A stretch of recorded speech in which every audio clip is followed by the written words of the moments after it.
This is a quick video on creating a customer profile.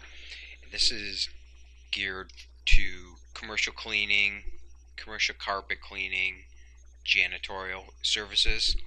And what we're going to do is create a customer profile for commercial property managers. And what the concept is more for landlords, commercial landlords, multi-tenant buildings. So I'm not really thinking about apartments. I'm thinking more about the big multi-tenant buildings, or although they can be smaller ones also. And what we're going to do is create a customer profile.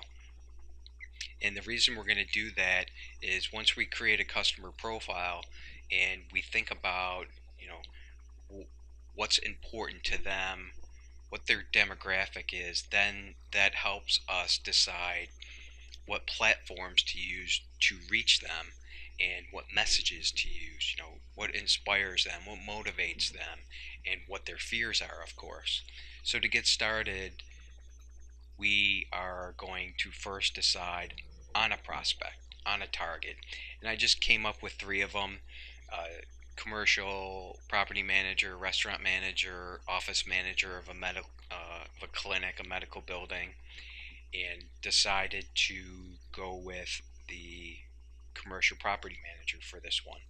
So that's what we chose as our prospect. So the first step is now to say, okay, we decided on this prospect. It's a commercial landlord, and now we're gonna think about what the demographic is of this. And in my market, I'm just using, my personal experience. Your local market may be different, and this is something you have to figure out for yourself.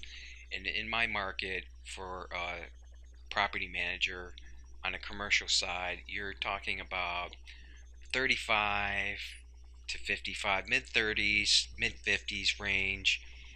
Education level, generally at least a bachelor's, if not more. A lot of men, definitely a lot of men. A little more mixed nowadays than when I started, but it's still 60, 70% men. You know, what kind of groups do they belong to? Uh, BOMA, that's Building Owners and Managers Association. That's a good, that would be a good group to join for networking. Chamber of Commerce, that's another one that a property manager would definitely join. What kind of income level are they at? Here you're probably talking 50, 80, 100,000, depending on how big the property or how many properties that they manage. Definitely starting in the 50 range. And this is relative, so 50 here is a lot more money than it is in Los Angeles. So you just got to take that into account, that when it comes to this kind of stuff. Social media, what kind of platforms do they use? I would say LinkedIn, definitely. So you're going to ask, why do I want to know this stuff? Well, the reason we want to know this stuff and we're creating a profile is that it helps us decide how we should approach this person. If the demographic is older, which I would consider this older, 35 plus, 40 plus, bachelor degree, well, this demographic right here is probably not going to be on Snapchat.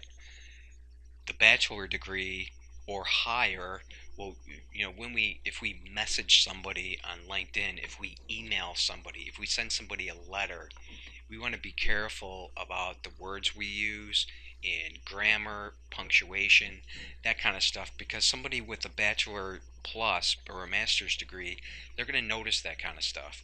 We're somebody that doesn't have a college degree, or their education level isn't required for that position.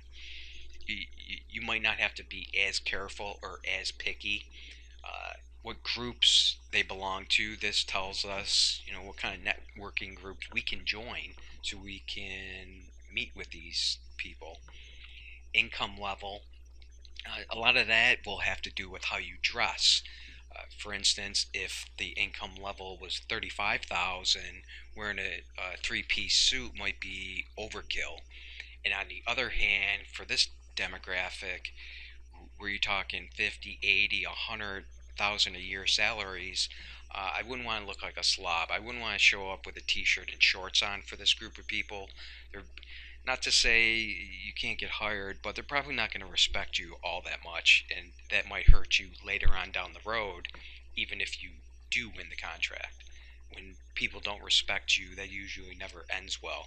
So that's the whole purpose of going through this, is to think ahead of, how are we going to write to this person, what are we going to say when we do, and to just be more careful with certain demographics.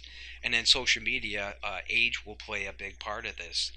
Obviously, LinkedIn would be better for an older demographic, especially something like this where they want to promote themselves for any future jobs or promotions. Where a younger demographic, 25 to 35, let's say in the restaurant industry, well, maybe Snapchat or Instagram would be more popular. So that's why we're doing this. That's the purpose of this. So the next part is to think about, based on this information, how should I reach them based on what we just wrote down. And some of your options are direct mail, letters, direct mail postcards, LinkedIn, AdWords, associations. So we would list like 10 different things of how you can reach this person, and then double back and go through this to help us decide, well, what do you think is the best way? If when it comes to direct mail, I would probably do both, but I would lean towards letters for a higher educated group of people.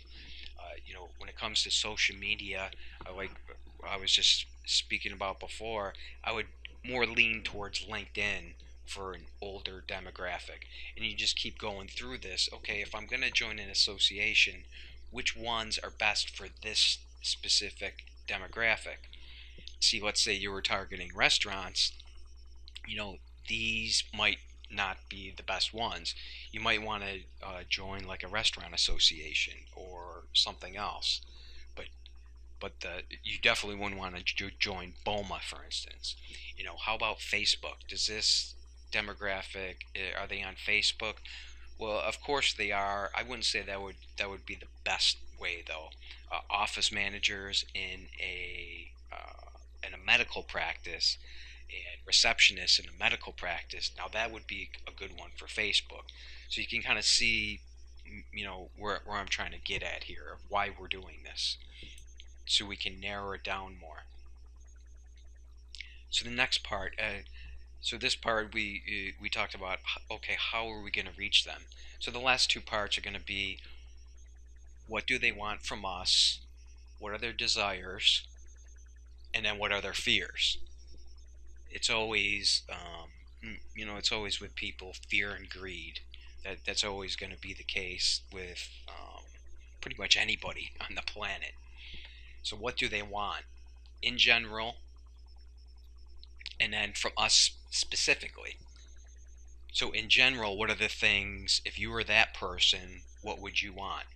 Well, they want happy tenants, of course. They want a promotion. They want a building to be proud of. They want to be able to walk around their building and to feel good about themselves as a person and as a professional. They want to be under budget, of course, because, well, that equals their bonus. You know, they also want to be able to create new tenants. People will go and walk around these buildings first before they decide. And if the carpets look awful, or if it was dusty, their bathrooms had an odor to them, that could definitely hurt their recruiting. So these are general things that they would be thinking of. And what would they want from us? Well, on-time service, competitive prices, to keep our word if we say we're going to be there at a certain time, easy to work with, easy to find, whether it's through texting or email or phone. They want to be able to get a hold of us quick so we can make quick decisions. And they can get whatever challenge, whatever problem they're having, they want to get rid of it quick. So they want to get a hold of us. So these are some of the things that they want. Now, lastly, what are their fears? What are the things that are their pain points? Well, of course, in general, getting fired. If the building starts to look awful, they will eventually get fired. Nobody wants to look bad in front of the boss. If their owner comes for a walkthrough and the building looks awful, they are gonna look. Who Nobody wants to look bad in front of their boss. Getting yelled at by tenants or getting complaints from tenants. Uh, Tenant non-renewals. If you're there and you're a law firm and you're in one of these buildings or whatever industry, and you're a tenant in one of these buildings and the building starts to go downhill, you do not want to pay a price increase. You're not going to renew. You're going to go find another building, and they don't want that. That's their fear. These are their general fears. So what do they want from us, or what do they fear about us? Well, when we don't answer their calls, we don't respond, we're late. We say we're going to be there at 5 and we wander in at 6:30. Sloppy looking texts, or us looking sloppy looking, us being sloppy looking, because that reflects poorly on their building and the kind of people they're hiring. Unpredictable pricing. If we price an area at $500 one time and next time it's 800 or 900, that's going to be a tough one for a property manager because they need budgeting. So however you price is up to you. But what I would say is to give them some kind of a schedule so they know going forward what 1,000 square feet of carpet is going to cost. And usually, to be honest with you, they make you do that anyways. They make you price it by per square foot or per area building, whatever. But this is extremely important to them. They don't want things to change all the time because they have budgets to work with, and of course, inconsistent work. So now that we talked about what their fears are and what they want from us, this helps us. This is going to have to be a whole another blog, or this would just go on too long.